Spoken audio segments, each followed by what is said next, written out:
दिया हुआ है कि सरल रेखा 5x धन 6y बराबर 7 को y बराबर mx प्लस c के रूप में लिखिए तथा रेखा की ढाल तथा y अक्ष से अंतःखंड ज्ञात कीजिए।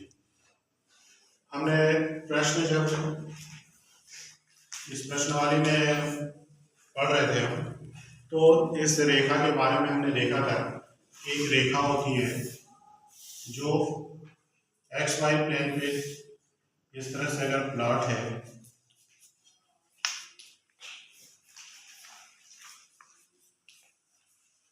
और ये एक रेखा है, तो ये जो ऊंचाई होगी यह अंतःखंड कहलाता है और इसको हम सामान्यतः सी से व्यक्त करते हैं।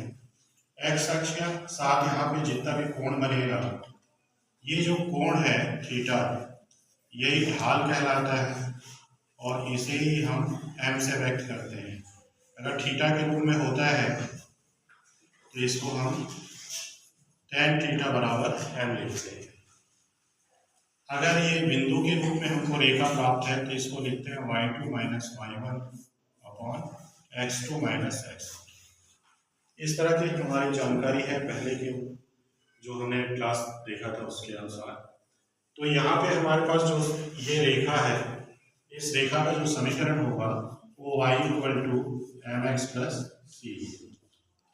तो इस प्रश्न में भी हमको क्या पूछ रहा है, एक रेखा दिया हुआ है और उसको इसके रेखा का जो मानक समीकरण है y बराबर एम एक्स प्लस सी, इस मानक समीकरण के रूप में लिखना है और उससे अगर हम तुलना करेंगे तो x का जो भी गुणांक होगा वो हमारा m होगा और वही रेखा का ढाल होगा और जो कांस्टेंट पद प्राप्त होगा जो c होगा वो y अक्ष से काटा गया अंतःखंड है।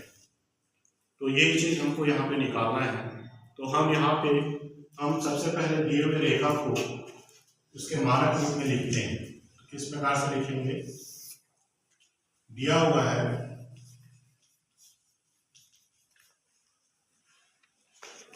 एम एक्स प्लस 5x धन 6y बराबर 7। तो 6y बराबर 5x को ट्रांसफर कर दिए तो ऋण 5x धन 7 हो गया।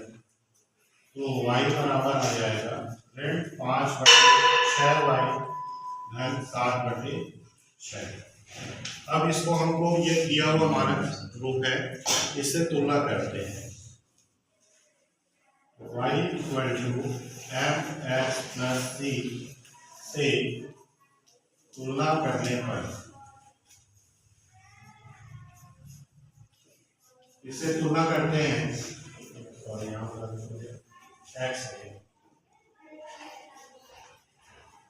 तुलना करते हैं तो यहाँ पे देखिए x का गुणांक m है, यहाँ पे x का गुणांक कितना है ऋण 5/6।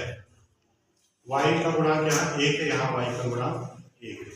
तो बायां पक्ष समान है तो दाहिना पक्ष भी क्या होगा, समान होगा। तो तुलना करेंगे तो m का जो मान आएगा वो आएगा ऋण 5/6।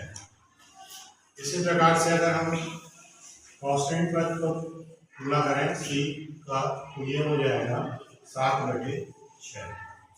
यहाँ पे देखिए m क्या है, रेखा की ढाल, रेखा की ढाल, तो ये हमारा निकल चुका है। दूसरा c क्या है, यहाँ से स्पष्ट है y अक्ष से अंतःखंड, y अक्ष से अंतःखंड।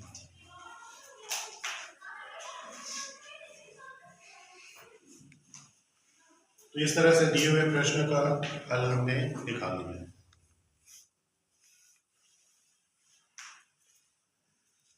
क्लियर हो गया।